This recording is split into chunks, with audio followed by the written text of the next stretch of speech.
اعوذ باللہ من الشیطان الرجیم بسم اللہ الرحمن الرحیم۔ السلام علیکم ناظرین۔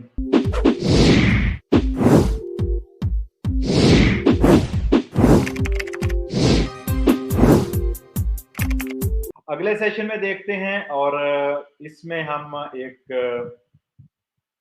جو انفارمیشن آپ سے شیئر کرنے جا رہے ہیں، یہ سچیلیا کا صوبہ ہے اور اس میں ایک عزیل والوں کا کیمپ ہے۔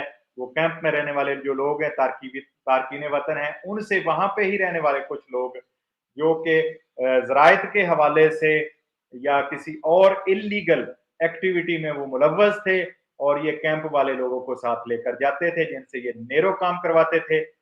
اس وجہ سے اداروں نے ان کو کنٹرول کیا ہے۔ سچیلیا کے کیمپ میں جو لوگ رہ رہے ہیں ان کو پتا ہوگا، شاید یہ پلیرمو کے قریب ہے، تو ان لوگوں میں سے 5 لوگوں کو گرفتار کر لیا ہے جو نیرو کام کرواتے تھے، اور اس طرح جو لوگ کیمپ میں رہ رہے تھے ان کو اجرت بھی وہ کم دیتے تھے، زیادہ گھنٹے کام لیتے تھے۔ تو ان 5 لوگوں کو گرفتار کر دیا گیا۔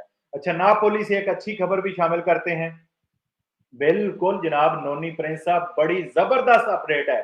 جنہوں نے امیگریشن جمع کرائی ہے 2020 کے لیے، نونی پرنس صاحب لکھ رہے ہیں، ان کے لیے بہت ہی اچھی خبر میں آپ سے شیئر کروں گا انشاءاللہ بہت جلدی۔ چودھری محمد ولائد ماجرا صاحب ہمارے بڑے پیارے دوست تھے، ان کے بیٹے ہیں، انہیں کے نام پہ فیس بک چل رہی ہے، اللہ پاک ان کے درجات بلند فرمائے، بہت ہی مخلص انسان۔ جی تو اچھا بھائی جان، میں بات کر رہا تھا ایک ناپولی سے خبر شامل کرتے ہیں۔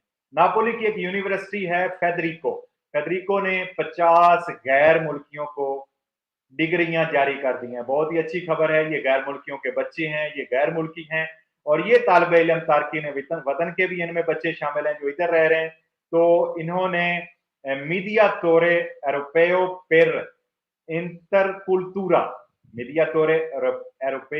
پر انٹرکلتورا کا جو کورس ہے اس کو مکمل کیا ہے، اور اس یونیورسٹی نے ان کو ڈگریاں 50 غیر ملکی ایک ہی دفعہ اکٹھے انہوں نے ڈگریاں حاصل کی ہیں۔ اور ان لوگوں کو جب ڈگریاں دی جا رہی تھیں تو اس وقت ایک ایسوسی ایشن ہے سانتا اجیدو، اس کے جو کوارڈینیٹر ہیں ساباتینی، وہ بھی وہاں پہ موجود تھے، انہوں نے تقسیم اسناد کی ہیں اور غیر ملکیوں کے لیے کہا کہ بڑی اعزاز کی بات ہے کہ ان کے بچے اتنا پڑھ رہے ہیں، اور انہوں نے 50 بچوں نے، تارکین وطن کے بچوں نے، یہ ڈگریاں حاصل کی ہیں۔ اگلے سیشن میں دیکھتے ہیں، کام کی وزارت کی جانب سے ایک رپورٹ جاری کی گئی ہے ان لوگوں کے لیے جو کام کر رہے ہیں زراعت کے شعبہ میں۔ اس وقت اس رپورٹ کے مطابق اٹلی میں زراعت کے شعبہ میں 10,000 لوگوں کی رپورٹ جاری کی گئی ہے جو کہ اپنے بنیادی حقوق سے محروم ہیں۔ بہت ہی افسوسناک خبر ہے، اٹلی کے ادارے نے یہ جاری کی ہے رپورٹ، اور ان بنیادی حقوق میں زیادہ تر لوگ جو ہیں ان کے حقوق میں رہائش بھی ان کی نہ ہونے کے برابر ہے یا نہیں ہے ان کے پاس، ان سے کام زیادہ کروایا جاتا ہے، ان کو اجرت کم دی جاتی ہے، انتہائی گرم موسم میں ان سے کام لیا جاتا ہے۔ اور اس ادارے نے وزارت افرادی قوت جو کہ کام کی وزارت ہے اس کو یہ تنبیہ کی ہے کہ ہمیں ان 10,000 لوگوں کے بارے میں سوچنا ہوگا اور ہمیں اس معاملے کو جلد از جلد بہتری کی طرف لے کے جانا ہوگا۔ زراعت کے شعبہ میں کام کرنے والے جو مالک ہیں ان کو ہدایت کی ہے کہ انتہائی موسم گرم ہونے کی وجہ سے وہ صرف اور صرف صبح اور شام کے اوقات میں مزدوروں سے کام لیں اور دوپہر کو ان کو آرام کرنے دیں۔